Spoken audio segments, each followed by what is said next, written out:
You don't have as much money as you want, but it's not always because you don't earn enough. That's a lie that they've been telling us. It's not these big one-off purchases that are draining your account. It's the everyday spending habits we've normalized without question. I've pulled the numbers and the stats on the most common ways people waste their money and how rich people never do this. This is where your money is actually going, and the entire society is set up to steal it from us.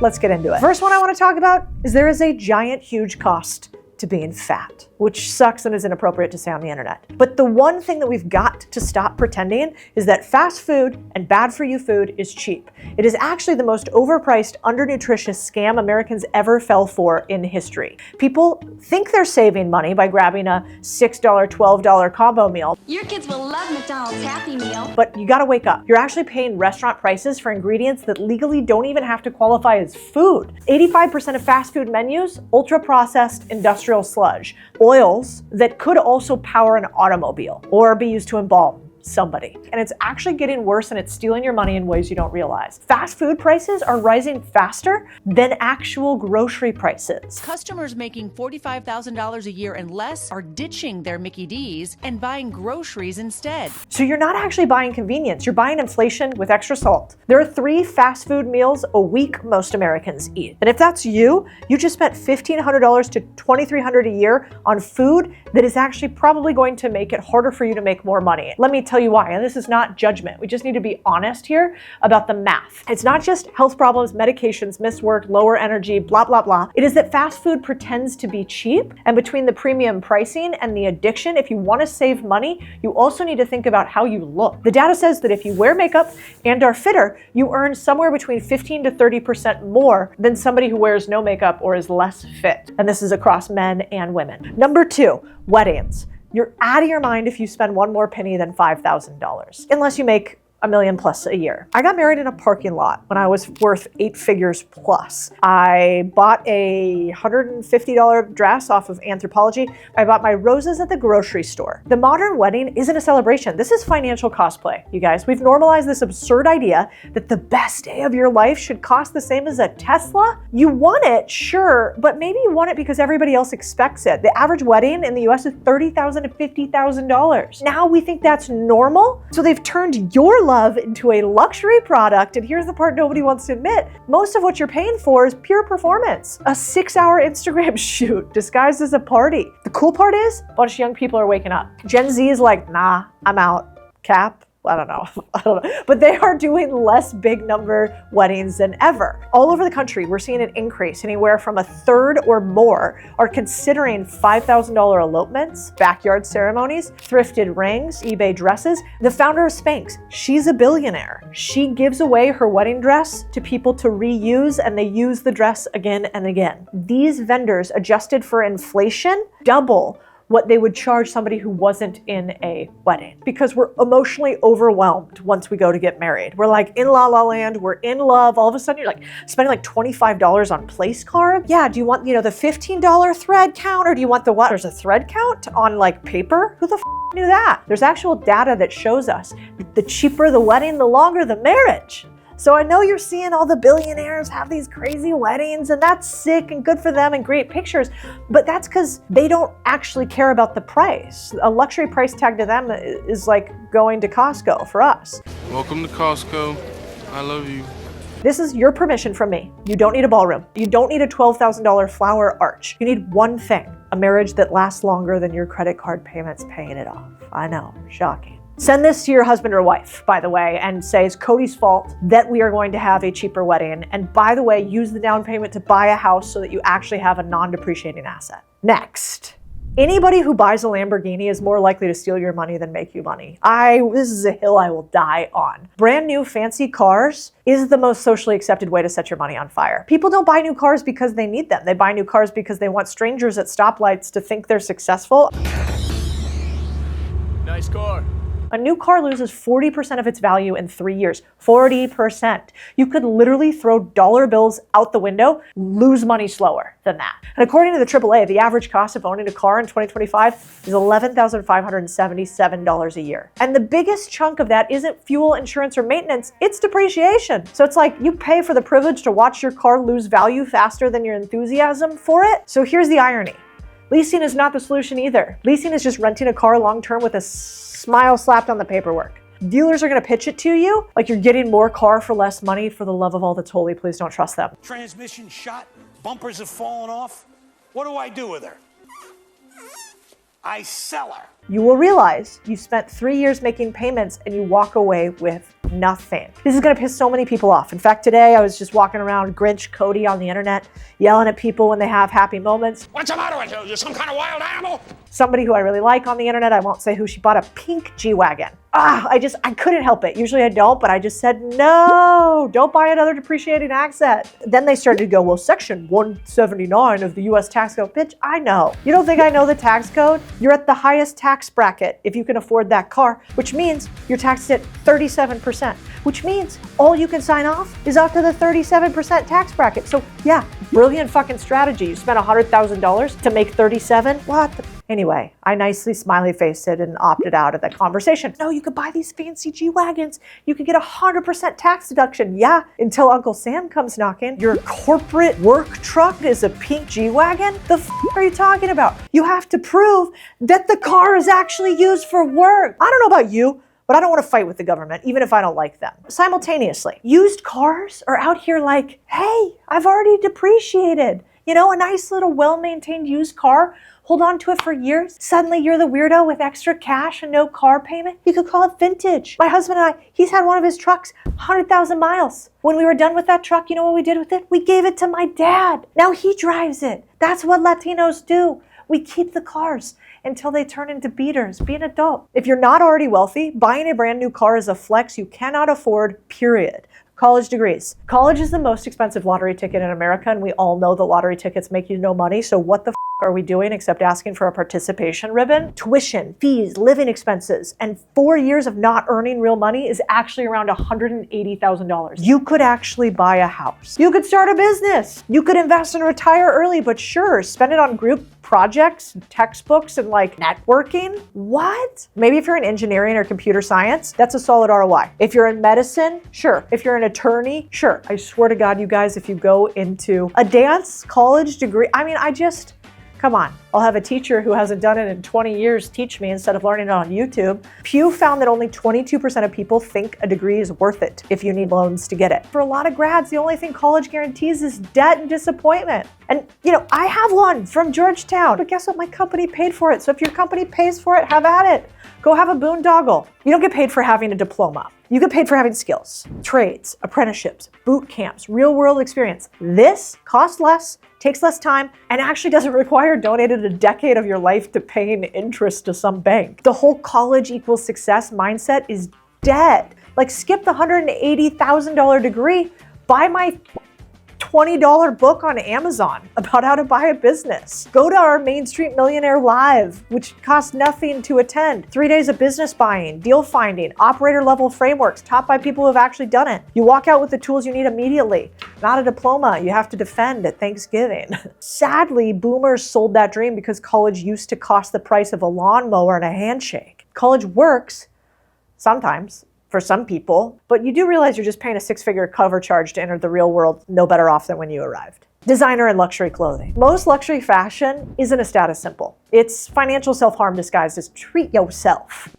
3 words for you. Treat yourself. People love to say it's an investment piece. I die, I'm dead. Even Kim Kardashian discounts her investment pieces on Kardashian's Closet.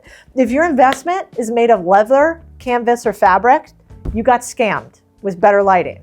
A $2,000 handbag, a $900 pair of sneakers, a $15,000 Rolex. If you want to buy a Rolex, buy a fake one, because all you're doing is signaling and they look the exact same. You know, Ryan Serhant on my podcast famously said he bought a fake Rolex. That's how he started. And he wore it around. It was a great investment. The fake Rolex for me was I was trying to find a way to enter rooms not as a broke kid and enter rooms as the person I wanted to become. I bought multiple fake watches when I was in China. It's the same thing. I couldn't tell the difference between my real Rolex, my fake Rolex, my real Cartier, and my fake Cartier. And now what do I wear? Neither, because who cares what you're wearing? Luxury is the tax you pay for caring what strangers think. And here's the funniest part. Half the people wearing this stuff, they don't feel successful. They feel like they're impersonating somebody who is. Psychologists literally studied this. Luxury purchases often trigger imposter syndrome. One participant said wearing a diamond necklace made her feel shy because it didn't feel like her. She bought a status symbol instead of an identity, a costume, basically. I think financially the whole industry is a joke. Designer brands mark up clothing 10 to 1,000x.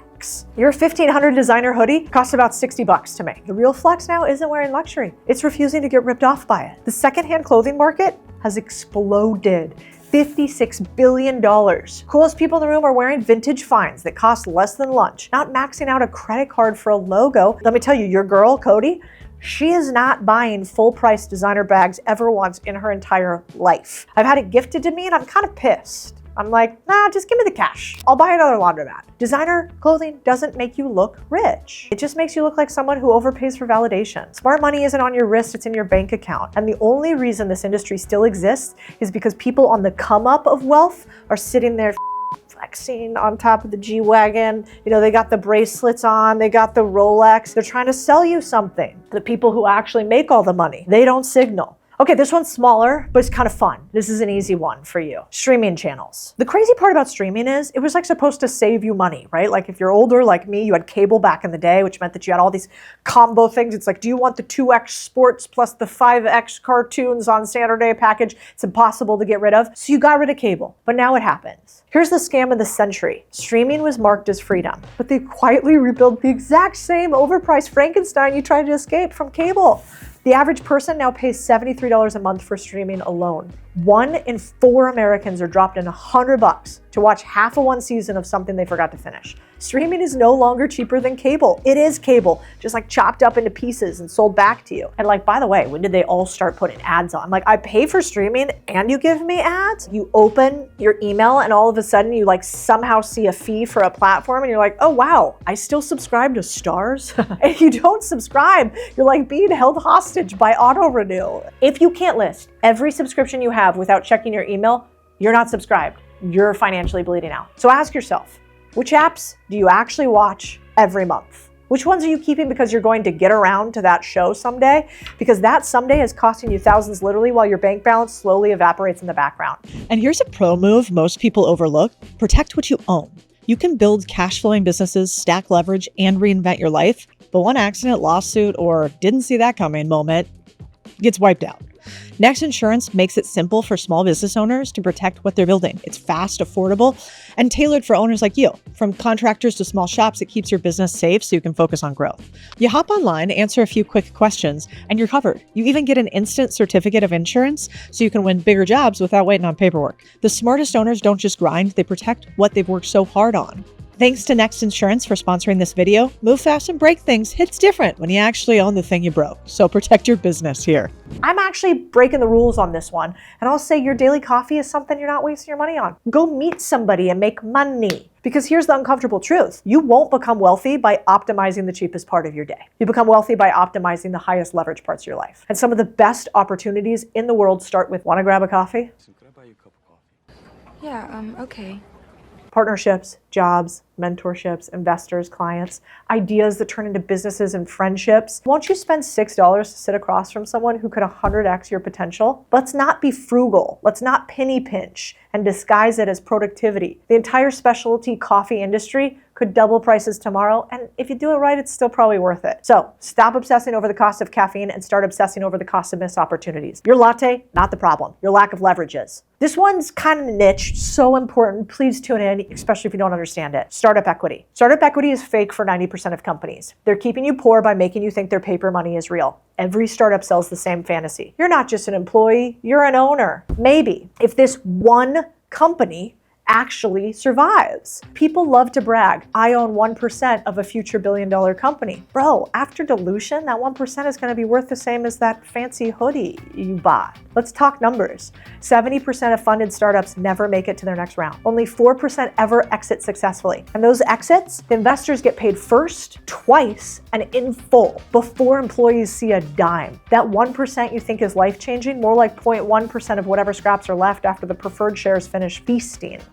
Startup structures are usually designed like a financial Hunger Games. Investors get something called liquidation preferences, ratchets, adjustments, protection clauses that basically say employees eat last. So even if your startup does exit, and that's like a massive if, investors can literally walk away with millions while you walk away with a tax bill. A tax bill for money you never made from exercising options that ended up not worth much or worthless. Harvard researchers created the 10% rule to simplify it. Take whatever you think your equity will be worth and give yourself 10% of that number. And here's the part that really kills me. People who choose a startup because of massive upside, then get paid below market for years, burn out, age 7 years and 2, and walk away with equity worth less than the Office LaCroix budget. Meanwhile, their friends at stable companies were quietly stacking cash, getting promoted, sleeping like human beings. Startup equity isn't usually compensation, it's hope. And if you want to gamble, fine, but know the odds. You don't want to get paid in monopoly money. Spas, you know what I'm saying? Like, don't buy your lady an expensive spa treatment. We don't care. They're a waste of money. They barely rub you. They're like kind of touching you. Like, you want like a man like in there going like this to you? So good, isn't it? So good, I don't know what I've done to deserve it. Get us like a nice little Vietnamese massage for 20 bucks, you know? Don't spend hundreds of dollars at the spa for your girlfriend or wife. Also, diamonds. Fancy jewelry, what the f***? You know what the difference is with lab-grown diamonds and real diamonds? Lab-grown diamonds are too perfect. That is literally why you know one is lab-grown versus not. They go, oh no, that diamond's too good. That's fake. Let's make it cheaper. What? Like, who sold us this idea? I need to meet the diamond salesman.